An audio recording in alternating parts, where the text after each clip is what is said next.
Hey, good morning and welcome to MDY online Bible class. This week we are doing part 2 of where we started last week in Luke chapter 14. And so this whole theme is about one of the most difficult topics for any of us, and that is humility.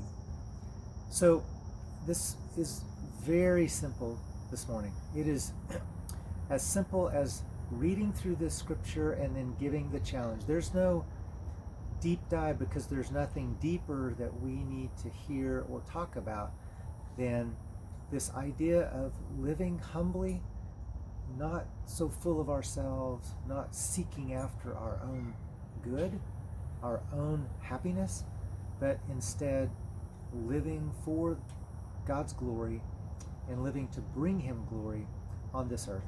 So I want to start back and reread what we talked about last week, beginning in chapter 14 of the book of Luke, starting in verse 7. And Jesus tells this story based on what was going on at the moment. And it says, when Jesus noticed that all who had come to the dinner were trying to sit in the seats of honor near the head of the table, He gave them this advice. When you're invited to a wedding feast, don't sit in the seat of honor. What if someone's more distinguished than you has also been invited? The host will come and say, listen, get up, give this person your seat. Then you'll be embarrassed, and you will have to take whatever seat is left at the foot of the table.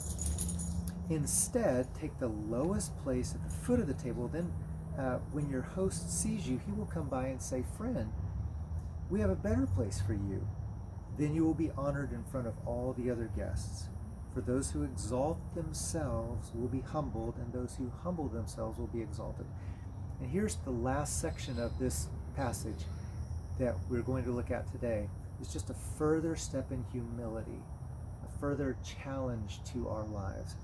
And it says here that He turned to His host and He said, when you put on a luncheon or banquet, don't invite your friends, your brothers, your relatives, your neighbors, especially rich neighbors, for they will invite you back, and that will be your reward.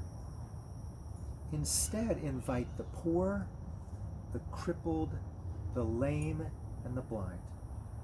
Then at the resurrection of the righteous, God will reward you for inviting those who could not repay you. Man, hard stuff here. And I want to challenge and encourage us to live humbly. If you would go back and watch last week's lesson, it references some other passages that talk to us about humility. But the key thing is this. Humility isn't just feeling bad about yourself. It's not walking around depressed, walking around thinking, oh man, I'm such a terrible... No, that's not humility.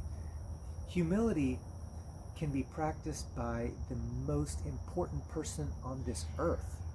Humility can be practiced by somebody who's famous, somebody who's accomplished incredible things, but yet they are not so full of their self-worth that they let other people know about it. Man, some of the coolest people I've ever met are people who were incredibly accomplished, incredibly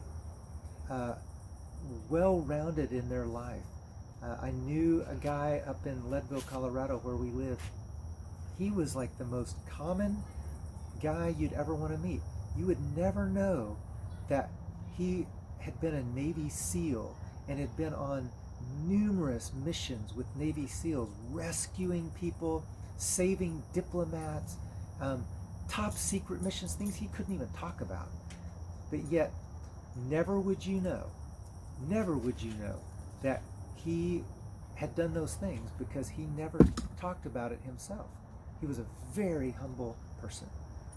So I think one of the things that this passage is saying to us is, listen, don't just constantly turn to your friends. If you're going to throw a party, if you're going to go to the effort to have some things that people want to come to, food, music, dancing, whatever, invite some people that might need that. Invite some people that would never get invited to something like that. A lot of times I think we get caught hanging out with the same people all the time. People that tell us what we want to hear. People that reinforce the things we want to believe about ourselves. People that reflect what we want to see in ourselves back to us. And that's not always healthy. We need to branch out and maybe seek out relationships with people who are going to be brutally honest with us and tell us, a good friend's going to do that. But to meet and spend time with people that maybe don't know us that well and can be honest and give a new perspective. Can you imagine throwing a birthday party for yourself and just going around and finding random people?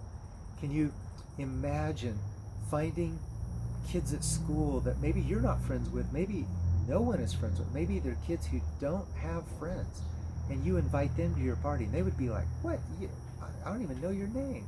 But you noticed that they needed a friend. Maybe you go and find people who don't have shelter, and invite them in. I mean, guys, the list goes on and on and on. We work with a lot of people through our BFF ministry, a lot of kids who have special needs.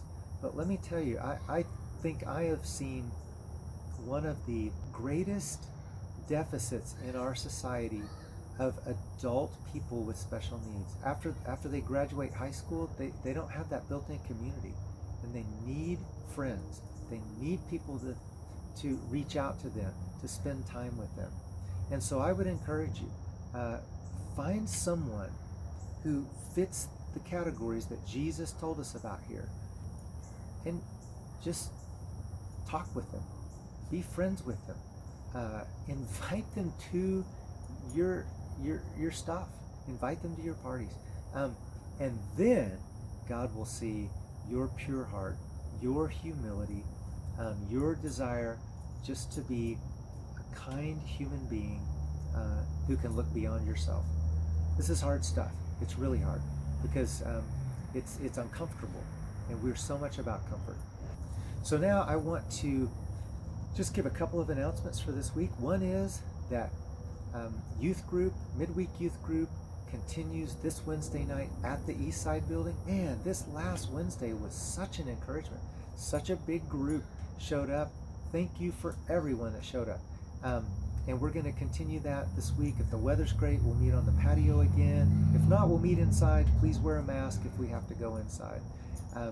COVID cases right now are rising in Oklahoma. In fact, I just read today that we're at I think some of the highs that we've seen since the pandemic started. So we just need to be cautious with each other and for each other. And then another thing is that I think we're targeting the second weekend in November for our annual urban retreat. This is for 8th through 12th grade. Just put that on your calendar. Second weekend in November. It'll be a Saturday and Sunday. I don't want you to miss this. Really, really incredible stuff that we accomplish on these urban retreats. So, thank you very much for being with us. I pray that you have a great week. I pray that we can see each other this Wednesday, and have a great rest of your day.